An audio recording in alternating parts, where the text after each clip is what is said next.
Sandra Bullock had been driving for hours, the hum of the road lulling her into a quiet, peaceful rhythm. The sun was beginning to set, casting a golden glow over the landscape as she pulled off the highway and onto a small, quiet gas station in the middle of nowhere. The station was tucked away from the bustle of the world, surrounded by open fields and the fading light of day.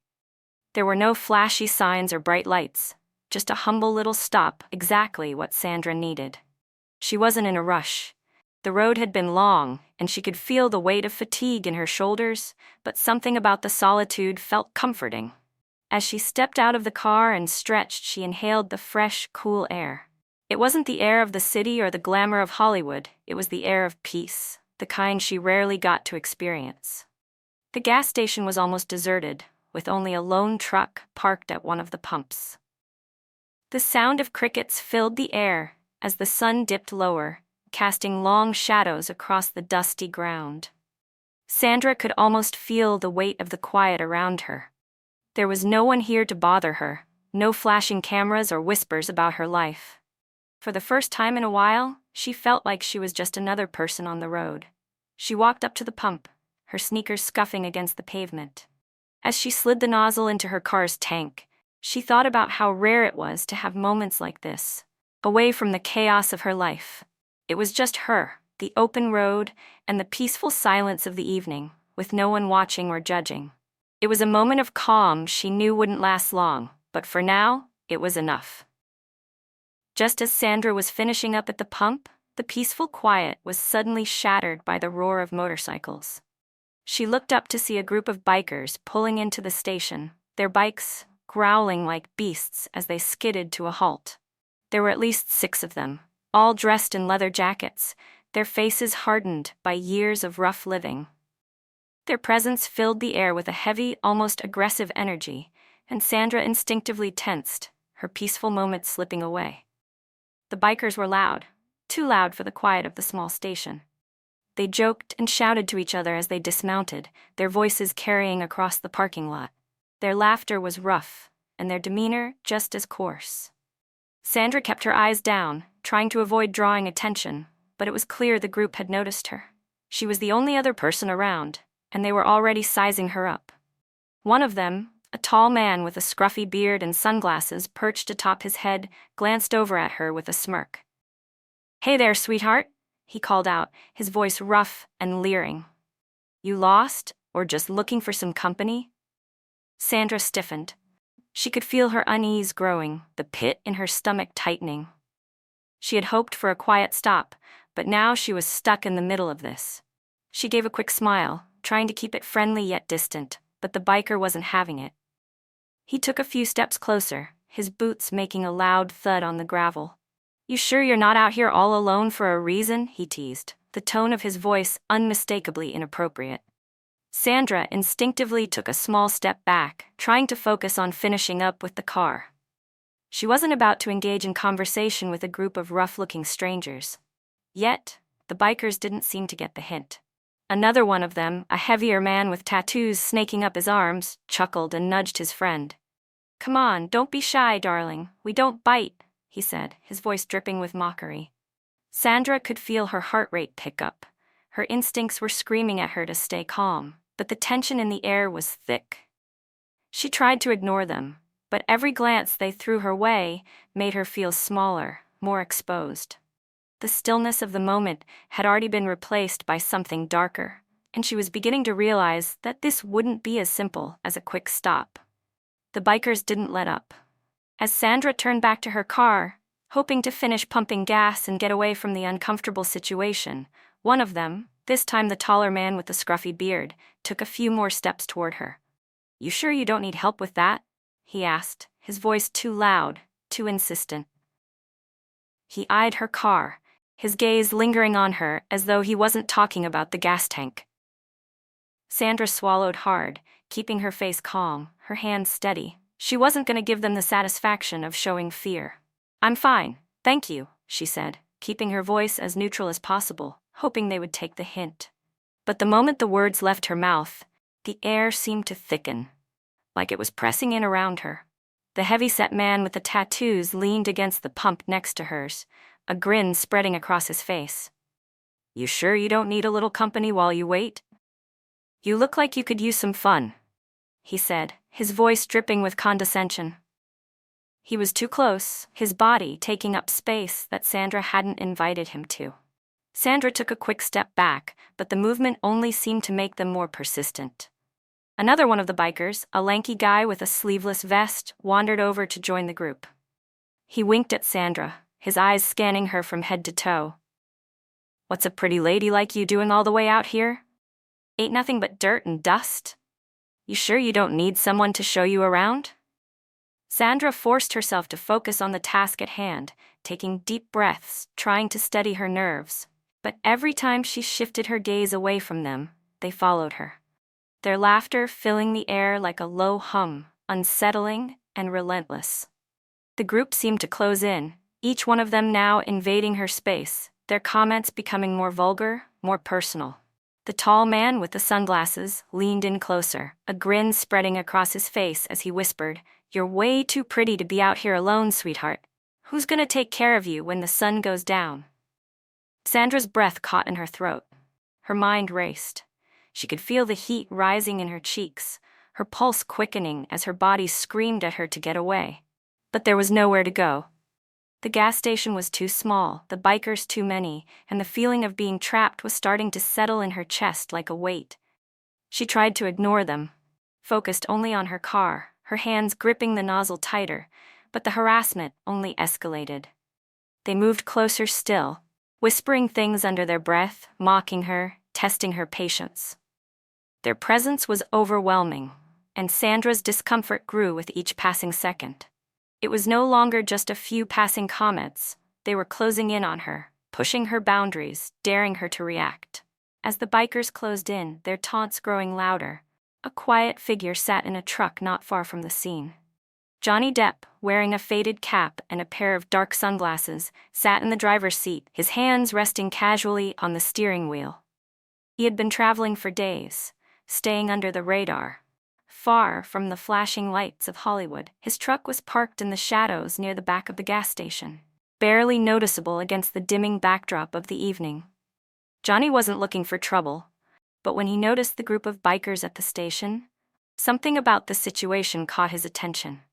He saw Sandra, standing alone, trying her best to handle the growing pressure, her body tense with discomfort.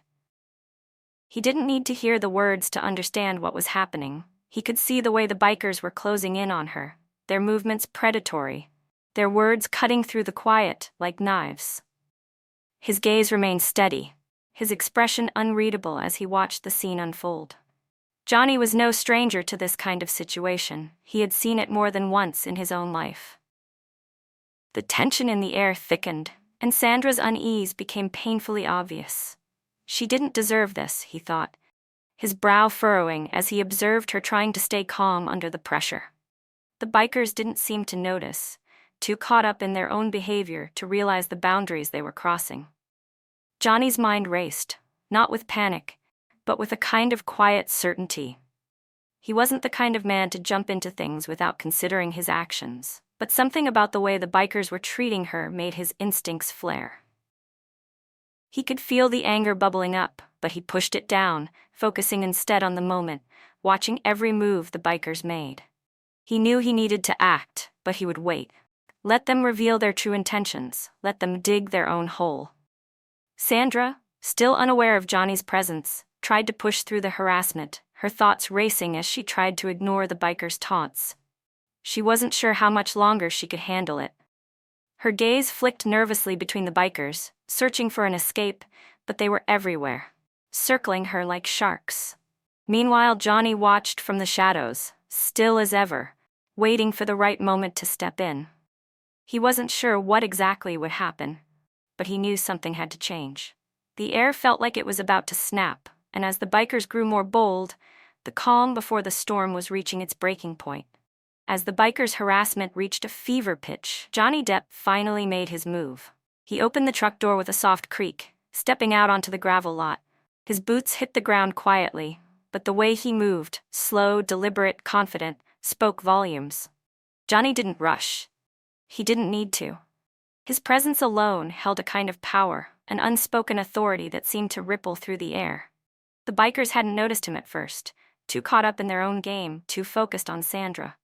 But as Johnny took a few slow steps forward, the atmosphere seemed to shift. His gaze was calm, unflinching, but there was something about the way he stood, his posture straight, his shoulders relaxed, but undeniably alert, that made everything feel different. He was no longer just another figure in the distance. He was a force. One of the bikers, the one with the scruffy beard, turned toward Johnny with a grin, as though expecting another passerby to be intimidated by their group. But that grin faded when he met Johnny's eyes. The calmness in Johnny's expression was unsettling, his gaze unwavering as he approached them. "Gentlemen," Johnny said, his voice low and measured, yet somehow louder than any shout. There was no aggression in his tone, but the words hung heavy in the air. "I think it's time to leave her alone." For a moment, the bikers hesitated. The leader, the one with the sunglasses perched on his head, scoffed, looking Johnny up and down. "And who the hell are you, man?" he sneered, stepping forward, but Johnny didn't flinch. His hands remained steady at his sides, and he didn't break eye contact. "I'm someone who's not interested in seeing anyone get hurt tonight," Johnny replied, his voice still calm, still unhurried. "So I suggest you take your friends and go." The bikers looked at each other, confusion and irritation flashing across their faces.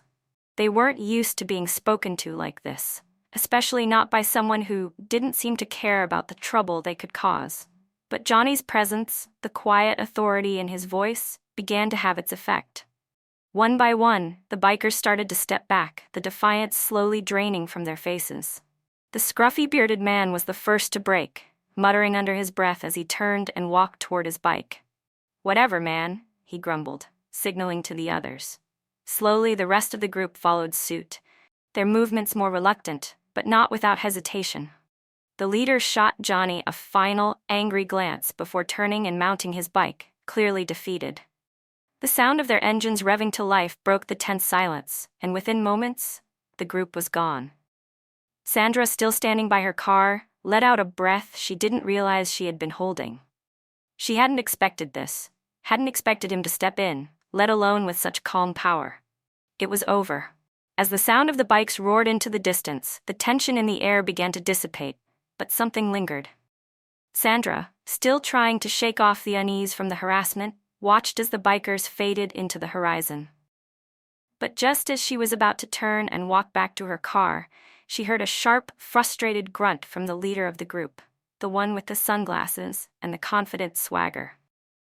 The man had stopped in his tracks, a look of sudden recognition spreading across his face. His eyes widened for a brief moment before he quickly masked it with a sneer. He turned back to face Johnny, his stance shifting, as if realizing something that had completely escaped him before. "You." The man's voice trailed off as his eyes narrowed, scanning Johnny from head to toe. The tension in the air thickened again, but this time it wasn't because of the bikers. Sandra noticed the change instantly, the way the leader's eyes flicked nervously as the realization hit him. It was almost imperceptible, but it was there. He recognized Johnny Depp. Sandra froze. She watched as the biker's leader's posture shifted, no longer standing with the same defiance he had before. Now there was a hint of caution in his movements, a hint of respect that hadn't been there moments before. The group, which had just moments ago been so aggressive and bold, now stood awkwardly behind their leader, unsure of what to do. Johnny, however, didn't flinch. He didn't show any sign that he had noticed the shift, keeping his calm, composed demeanor.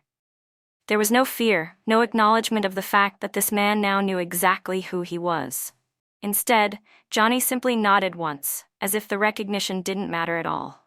The leader cleared his throat, trying to regain control of the situation. He tried to put on a tough front again, but it was clear that his previous bravado had cracked. "I didn't realize," he muttered, his words coming out more as an apology than a challenge. "Didn't mean no harm, man. We were just messing around." Johnny's expression remained unchanged. "I know," he said quietly, his voice smooth, almost disinterested. "But you should have thought twice before messing around with someone who wasn't interested."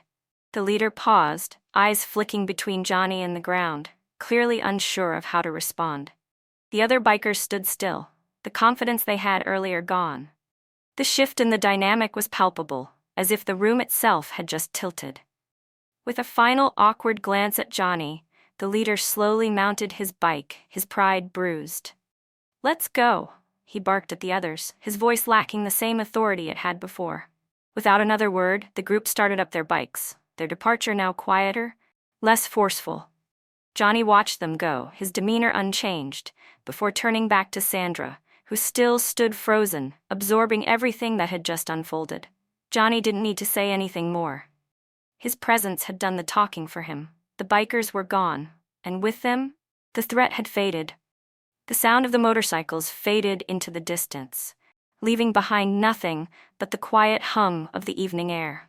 The bikers had gone, some of them muttering under their breath as they sped off, others more noticeably embarrassed by the turn of events.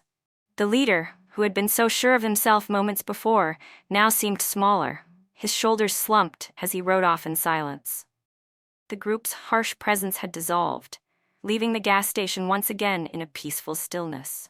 Sandra stood there, still trying to process what had just happened. She hadn't expected any of it, certainly not the harassment, and certainly not the calm, composed intervention of Johnny Depp.